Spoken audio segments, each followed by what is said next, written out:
Hello again, Gills fans. Welcome back to the latest episode of Gills in the Blood TV. It is that time of the week again. It is match preview showtime, and it is a big game at the wrong end of the table for both sides, unfortunately, because we visit Tranmere Rovers this coming Saturday, game at Prenton Park, with two teams disgustingly out of form, which we'll get to in a second. But I am pleased to say, to share the pain, essentially, with myself, making his second appearance of the season is Matt Jones.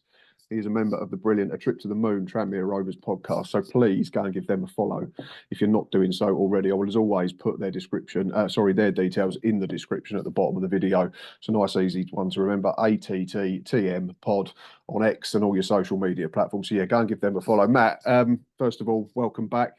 And I suppose apologies for getting you on to talk about Gillingham and Tranmere in the same episode. No, good to be back. And I don't know if you're getting the same, but after every match review show that we put out on a Sunday at the moment, I'm getting multiple tweets saying, this is great therapy. Basically, this is a good chance to get it out of the system. So as long as it's helping someone somewhere, I'm happy. That's it, yeah. If we're doing our little bit for people's battles up and down the country, but it is strange, isn't it? Like how I don't know, I'm not a huge one for figures and numbers and that type of thing, but it's strange how when your team's essentially rubbish, more people seem to listen. Maybe it's that therapy type of situation. They just want to sort of share the pain, I suppose, rather than do it on their own. So they think, well, we're going to listen to some other people and see if they're as miserable as us. But it's a strange way that it works, but it has been a struggle all season for Tranmere Rovers, I think is fair to say, and certainly over the last 3 or 4 months for Gillingham. In terms of recent form, it's not great for either of us. You've taken 4 points from the last 18, if I've got it correct, and we've taken 4 points from the last 18. Your 4 points come in the forms of a 1-0 win against basement boys Carlisle and a point against Barrow at home a few weeks ago. And then after that, there's been 4 defeats to Doncaster, Morecambe, Walsall and Wimbledon. Gills 4 points against MK Dons and Cheltenham in the lead up to Christmas. And since then, it's been 4 defeats on the spin without scoring a goal. 22nd is where you sit with 25 points from 25 games. And Gills are currently 16th with 30 points from 24 games. But it is only our start, our first 2 months of the season that has kept us that high. Matt, just 7 goals between us in the last 12 games, essentially, if you're looking at that recent form, and only 40 between us in the entire campaign in League Two. So it tells you all you need to know about the problems for both sides. We don't score enough. Yeah, but you got 3 against us. So it probably says more about us than it does about you, I think. I'm not really sure here where we go with this, to be honest. We're back to that therapy again, aren't we? But I've written down in capital letters, it doesn't scream thriller, does it? I think if people are going to turn up at Prenton Park on Saturday afternoon expecting goals, then they're certainly going to be fairly disappointed. Yeah, not a fun team to watch for the neutral, unfortunately, this season. I mean, just not a fun team to watch for anyone, actually, unless you're maybe an opposition fan. It's been really tough year. All goes back to, I mean, you said it's been a tough season. It's been a tough 2 years for Tranmere, really. It's been all downhill since they decided to sack Mickey Mellon in March 2023. Mm-hmm. That, in my mind, was the wrong decision at the time. And since then, things have only got worse. And they find themselves now in a situation where they are very much fighting for their survival to stay in the Football League again. You talk about the goals, the lack of them is stark. They are the lowest scorers in the EFL. And they just don't look like scoring most games. It's not like they're having chances and missing them. They're just not a good team. They don't have the creativity required to unlock opposition defences. And let's be honest, both you and I and all the people who are listening to this have seen a lot of League Two football. You don't have to be that good to be a mid-table team in League Two. You don't have to be that good at all. You just have to have someone who can be in the right place at the right time every now and again and put the ball in the back of the net. Well, Tranmere don't even have that. They're a really poor attacking team. Even when they set up to try and defend, they're incapable of doing that and getting their way to a 0-0 or a 1-1 draw. So, yeah, it's very worrying times for them at the moment. I think looking at it, even if you dig a little bit deeper into yourself, just to purely from my point of view, to deflect away from our own shortcomings, is the fact that of them 18 goals that you scored in the league, I think 10 of them have come from 2 players. So Patrick and Jennings, I think, yeah. Yeah, I think so, 6 and 4 respectively, which means that 8 goals amongst the rest of the squad over 25 games is why you're third bottom, isn't it? Essentially. Yeah, I mean, look, I was really concerned going into the summer when they decided to keep the bulk of the squad from last season, because I could see then, and a lot of people could see then, that the squad wasn't good. And the only reason they stayed up last year was because they had a lad on loan from Blackpool called Rob Apter, Yeah. who I've spoken to 3 or 4 players. I've interviewed them on this podcast for just general chat, and they've all said, he was the sole reason Tranmere stayed up last year. He was that good. He created chances and he scored them. Now, there was a right wing shaped hole when he went back to his parent club, Blackpool, at the end of the season. They didn't bring in a right winger, which I just find completely unfathomable. And then they kept the bulk of the players who had been failing from last season.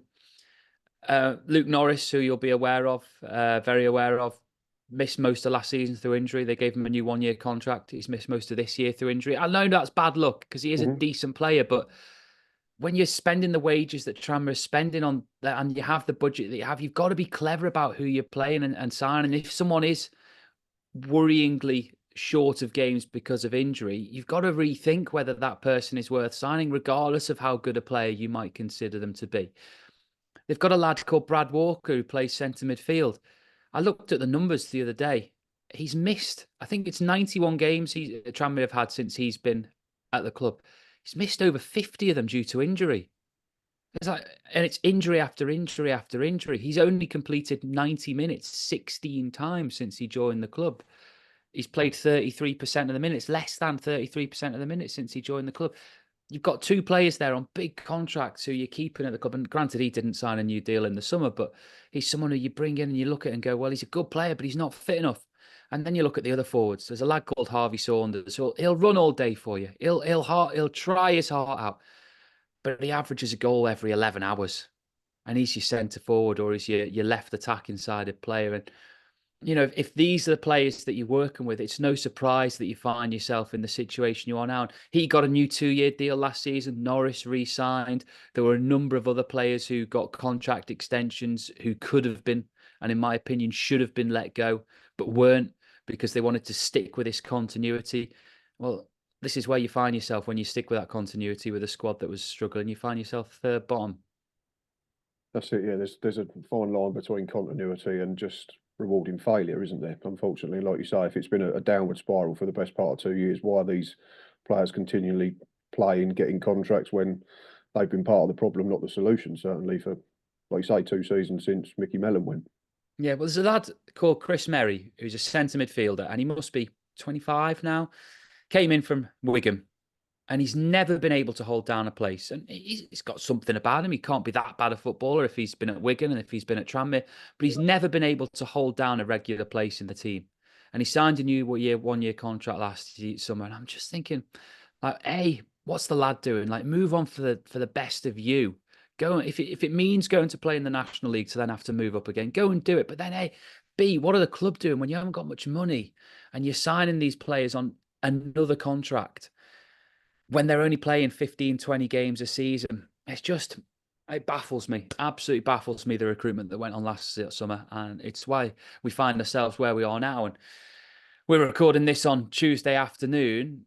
As of now, Tranmere are 22nd in the league, but they're one of only 2 teams in the entire division yet to sign a player this January, the other being Grimsby. I haven't checked whether Grimsby has signed someone since last night, but I doubt they have. But this is why there's quite a lot of anger up at Prenton Park at the moment. You've got a club sitting second bottom, third bottom in the league, whatever you want to call it. You've got a manager who's won only 4 of his last 21 games in the league, and you haven't signed any players. And it looks to everyone looking in at the chairman, it looks like they're just happy with the situation and that, well, not necessarily happy, but they're not prepared to do anything or don't have the ability to do anything to try and change what appears to be Tranmere's fate this season. Other clubs are using the transfer window. If Tranmere don't have the money, fair enough, but come out and say it.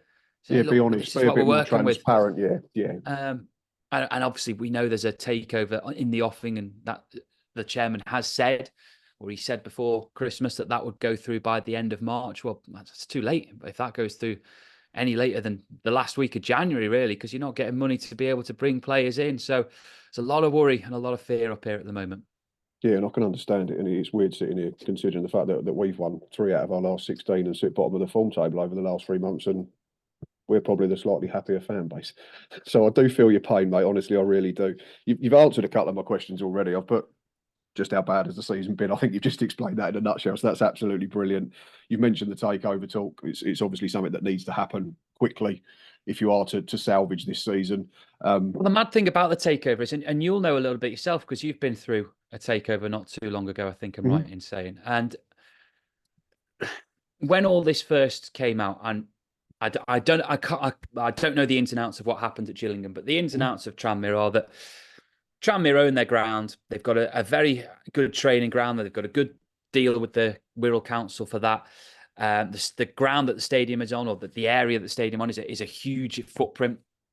So they are an attractive club to someone to come in and buy, because we've all seen these, to so call them, asset strippers come into British football clubs and sell the club down the road, basically. And we can look up and down the leagues at teams that's happened to, and some of them have come out of it, and others have really struggled. We only have to look, from our point of view, just down the M62 to Bury to see what's happened there, and the troubles that they are still working their way through. And there were multiple others as well who have hit financial holes in the ground because a new owner has come in, sold the stadium, signed a new lease for the stadium or whatnot. And it takes a long time to recover from that. And the owners that Tranmere are prospectively getting in, there is quite a lot of mystery over it, but the guy who is believed to be leading it all is a guy called Joe Tacopina, who's American. He's been involved in Roma in the past. He's currently involved in Spal. And believe it or not, he's Donald Trump's former lawyer. So he's a well-known man in America, and he's a well-connected man in football. Now, when I hear things like that, got an American with a consortium, and the name you'll have all seen potentially is ASAP Rocky, who he is currently defending on trial, by the way, Joe Tacopina. And ASAP Rocky is Rihanna's boyfriend. And you've seen all this glitz and glamour, and you're going, the thing that immediately goes in my head is why? Why do these people want to buy a football club? Like, my immediate reaction is run a mile. Like, I don't want to be one of those clubs who gets sold down the river and ends up having to rebuild from the bottom. But then the longer this has gone on, the more you find yourself as a Tranmere fan actually running towards the dark and thinking it's got to happen, because for all intents and purposes, it looks like Mark and Nicola Palios have kind of checked out. There's been no movement, as I say, on the manager. There's been no movement on the transfer front. By the looks of it, they've left the country to go and live on the Isle of Man. By the sounds of it, and by what we can see, they haven't been at several games lately, when it used to be that they were there every week. So you find yourself in this very odd situation of running towards a takeover that normally you'd be like, I want nothing to do with this. I've got absolutely no interest in being bought out by it gets an to American the point where you just have consortium. to roll the dice in any direction, Exactly. don't you? Yeah, because it can't be any worse than it already is. Well, yeah, and that's But the it feeling can that be. it can. That's the But trouble. But it ultimately, can be. Yeah. So you're gambling. You're hugely gambling, and Tranmere could end up. And Mark Palios is, or has tried to safeguard them. He's put in this thing called the Golden Share, where the club, if they move stadium, can't move more than 5 miles away from their current home. I think it is. They can't change the name. They can't change the colours. They can't change the badge. I think I'm right in saying that's roughly what's in the Golden Share, but. That, as far as I know, that doesn't stipulate that they have to own their ground. Doesn't stipulate that they have to, play in a stadium that the fans are comfortable with. Does it even mean going and ground sharing with someone? Who knows? There's so much unknown. But as you say, you find yourself just looking at the situation and going, actually, even that looks more appetizing than potentially being a National League club again. It's just because it's different, isn't it? And that's where we were at the end of the Paul Scally Road, exactly the same. And again, I feel your frustration and your pain and all that type of thing, because it's a horrible position to be in, like you say, because your logical head says, don't touch it with a barge pole. But the football fan inside you that says, what if it works? I think sort of starts running towards, like you say, the light or the dark or whatever it is, because you think of how good it could be, and then start forgetting how bad it could be. And it's like you say, it's a tricky position to be in. Well, we just look over the River Dee at what's happened with Wrexham, and obviously Wrexham are an example of what happens when you do it well. But a lot of money has been pumped into Wrexham, and it's also worth noting that they were able to do a lot of the stuff that they've done. The groundwork was done in the National League when they weren't under the same financial barriers that you're under when you're in League One and League Two in terms of the spending that you have to do. A lot of those players that are there, the Paul Mullins, the Ollie Palmers, most of them were there when they were in the National League. Certainly Mullin was. I think Palmer was as well. So Palmer, you're Elliot that Lee as well, I think, as well was exactly, another one, and wasn't they're on big wages for League One, League Two, let alone for the National League. So that groundwork was put in when they were a National League club. I don't want Tranmere to have to go down to the National League to have to come back up stronger, because it can take. Look, it took Wrexham 13 years. It took them two under Rob and Ryan to get going.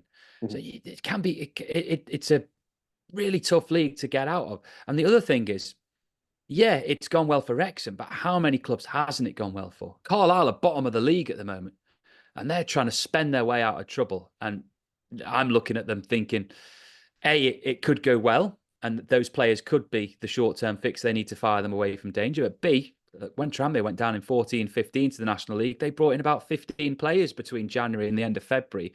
And it was an absolute car crash of a season. It went wrong, and Carlisle could be facing a similar situation. So obviously you want to fall down the Wrexham side rather than the Carlisle side of it. But there's no magic formula that means it's definitely going to happen that way.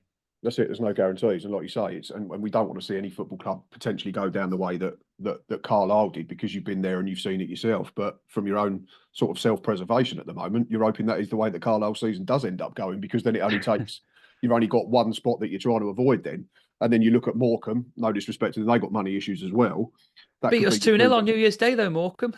That's the trouble, isn't it? And I've said about it like countless times with us recently, Matt, about Gills. Like you can have more money, and we've got more money than we've had for a long time, but it doesn't guarantee success, like you said, because you've got to have the right types of players as well as those that look good on paper and have good stats and that type of thing. And it's really frustrating. One concern I sort of had as an outsider for you was the fact that, and you've explained why, is that you've not rolled the dice with the manager.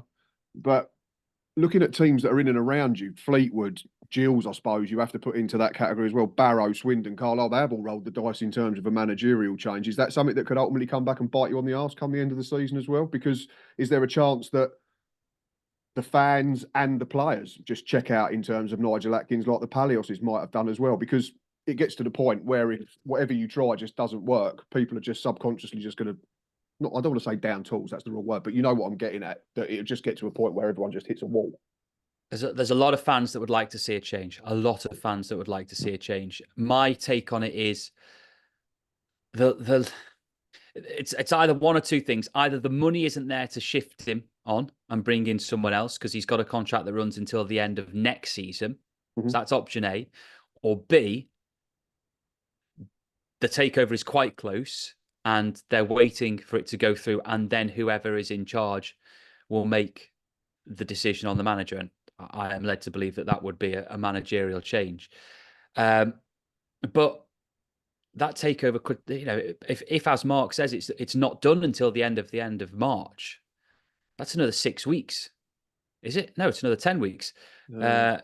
So that's a lot of games. We're talking maybe 10 games left in the season by the time that comes around. You might be dead and buried by then, or it might be insurmountable.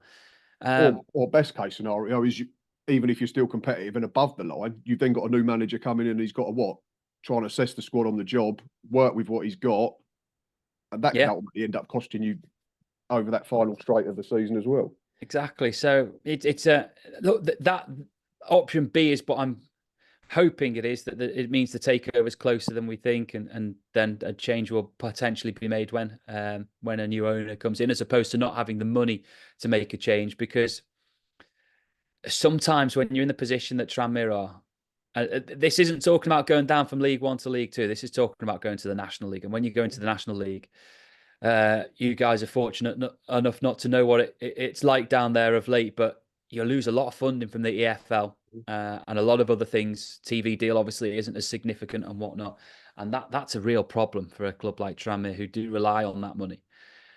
So sometimes you've maybe got to just find that money somewhere to make that managerial change. And I know there were some Tranmere fans on social media who would have liked to have seen John Coleman take charge at Tranmere by now, but obviously he's gone in at Gillingham, and he's been at a lot of Tranmere matches recently, so he'll know a few things about them.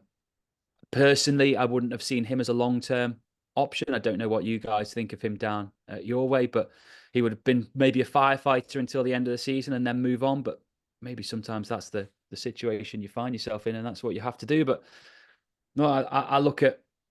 I only have to look over the water to what Everton have done. Everton, new owners have come in and they've quickly made a managerial change. They brought in David Moyes, and obviously Tranmere aren't attracting anyone of the calibre of David Moyes, don't get me wrong, but it's an example of what a new ownership can do when they do come in. They make that managerial change swiftly. So let's hope something is potentially in the water quickly. Yeah, of course. And like we've said to numerous other fans, we don't want to see any teams that sort of put themselves into any sort of peril financially or otherwise. So yeah, fingers crossed for yourselves that it does get sorted Sunday. I did write down, where do you go from here? Down. Is it now essentially a case of just finishing above 23rd this season and then starting Absolutely. again? Yeah. I mean, As, I as, personally, as grim as that sounds, yeah, that's all it can be at the moment, isn't it? With so much stuff that's just hanging up in the air. yeah, and I personally think that was the aim last season. You had the chairman and the manager coming into this season talking about promotion and playoffs and whatnot. I mean, it's pie in the sky stuff. If they finish 22nd this year, given the way they've performed over the first 6 months of the season, I think that's a pretty good achievement, which is horrendous. And this is one of my real issues with Tranmere this season, is I think there's been a huge lowering in standards of what we expect and demand from the team in terms of performances on the field and results. I said it earlier, Harvey Saunders, he'll run all day for you. Well, great, but what's the end product? There's a number of other players like that. What are they actually doing? I think we're now looking at the team and going, oh, well, they tried hard. They ran a bit. That's not good enough. It's absolutely not good enough for a team that 3, 4, 5 years ago was very much on the up, was unlucky to come down from League One after what happened with COVID, that a team has been in an AFL trophy final 4 years ago, a team that was in the League Two playoffs 4 years ago. Well, every season since we've come down to League Two, our league position has got worse and worse and worse. And it's got to a stage now where it can't get much worse without going through the trap door. Without falling through the door, unfortunately. Yeah, no, it is a sad state of affairs, and I do feel for you. Yeah. There's not much else to say, is it? I was just thinking about your point where you said about Harvey Saunders, and we was sort of thinking about this Saturday, and we said it's where we're at, because start of the season, everyone thought Gills would be in the playoffs, maybe going automatics because of the money and that type of thing, and signings look decent on paper. And then I said it was sort of testament to where we are as a club at the moment on Saturday, where the lad who gets man of the match is making his debut. He doesn't belong to us. He's a Crystal Palace player, and he comes off after an hour. That's the level we're at the moment. But when you look at his performance and you break it down a bit more, he ran at his man a couple of times. He had a couple of shots from the edge of the box, which we don't do. So, like you say, it's a perception of not an actual performance, but how standards have fallen off, isn't it? If you're just applauding someone who's had 2 shots off target and he tried to beat his man a couple of times. And then I said the similar thing was, and I like this lad, Joe Bode, who's come through the academy, but you're trying to get back into a football match. You don't look like scoring, and you're having to rely on a lad who's not yet scored a senior goal. When you spent all this money on these strikers, going back to last January. Another point linking to yourselves where you said you've got these people that are injured, yet you keep giving them contracts. We spent 100,000, it's rumoured, on Josh Andrews, who arrived injured, spent 3 months injured, made his debut, scored, and has spent most of this season injured, and now is rumoured to be out for the rest of the season. It's just, where is the process that's got you from this point where you think it's a good idea signing an injured player who's similar to yours, has played probably 25% of the games, 25% of the minutes? It just beggars belief. And I get there's bad luck and that type of things with some, but at what point do you start looking at reasons why it's happening too often? Well, there's also management of those players as well. And Brad Walker, who I talked about, picked up his latest injury on New Year's Day in that 2-0 defeat to Morecambe, when he was just on the comeback trail from a lengthy injury himself. It's a bitterly cold day. You're on the seaside up near Morecambe. You're 2-0 down. There's 89 minutes on the clock and you bring him on. What's the point? What are you thinking? And the manager's a former physio, by the way, Nigel Adkins. So what are you doing bringing him on? And he ultimately limped off injured with a hamstring injury about 2 minutes later. And you go, well, you brought a lad who's just coming back from injury on a cold day with 2 minutes left in a match when you're already 2-0 down. Management of players has got to be coming into it as well. Yeah, and if that don't sum up your season, nothing does it? Right, final question, Matt, before I let you go and enjoy the rest of your day and your evening, and you don't have to talk about Tranmere or Gillingham anymore. I think we're probably going to go for the same scoreline, but what is your score prediction? It's mad because our home form. I'm not quite sure how I read our home form. So we're unbeaten at home in 4, Hmm. but you look at who those games have been against. Yeah, you say you say we beat Carlisle. Hmm. Well, they're bottom. We Hmm. got a point against Barrow, but they're I just sat there dreadful at the managing. moment. Yeah. We got a point against Morecambe. Well, they're second bottom, and I think the other win was against Newport, who were at the time in a pretty poor position Hmm. themselves. So 4 unbeaten at home, but generally against pretty poor teams. And the game against Carlisle, which Tranmere won 1-0, was a pretty desperate match as well. I'm just looking at the results. Sorry, the win was against Harrogate, so Harrogate around where Tranmere are on the table. So they've only been playing teams around them in the table. Hmm. Now, I suppose the good thing is Gillingham aren't too far above Tranmere in the table. So So we're one of them teams now, yeah. maybe they can expect to get something. I would never go into a home game and say that a draw is a good result. Never, because when you're in Tranmere's position and the demands that should be put on those players, I always believe that you should be expecting Hmm. a win. A point would be okay. I'd like to see us win, obviously, but I'd expect no more than something like a 1-1 draw, to be quite honest. 0-0, I've written down, or 1-0 either way. It's certainly not going to be first on the highlight show, is it? I cannot see it at all for the life Well, a of clean me. sheet would be very nice. Yeah, I think we both need something to build on, don't we? We all have to start somewhere. So, I mean, it'd be another game. It'd be 5 on the spin without scoring for us if that is the case. But it'd be a point and it'd stop the run of defeats. And you just need something just to get you going again, don't you, at the moment? And especially with John Coleman just coming in and that type of thing. Like, I'm Well, not the coming one up. thing I hold out on is that John Coleman, when he was Accrington manager, had an absolutely horrific record against Tranmere. It didn't matter what form Tranmere were in when they went and played Accrington. They would always get something. They often went to the Crown Ground and won when they were struggling, or they would go and get a point or whatever. But he had a horrendous record against Tranmere Don't tell me uh, that. as Accrington manager. So I'm hoping that that continues. It wouldn't surprise me. Like I said, right at the top of the show, nothing surprises me with this Gillingham team at the moment. But somehow it does continue to surprise me in the very same sentence, just to contradict myself. Matt, as always, it's been a pleasure. You know what I mean? That's probably not the right word for either of us at the moment, but it's always great to talk football, and I appreciate your time. Gills fans, Tranmere fans, if you are still watching at this point, then thank you very much. You know what I'm going to say. Thank you. Please consider hitting like. Please consider hitting subscribe. We'll not be making the trip to Prenton Park this week.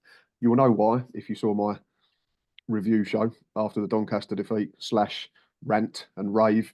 But we'll be back Sunday with Reese to do a review show of the game. Fingers crossed there'll be something positive to talk about. But until then, we hope you enjoy the rest of your week. And most importantly, up the Gills.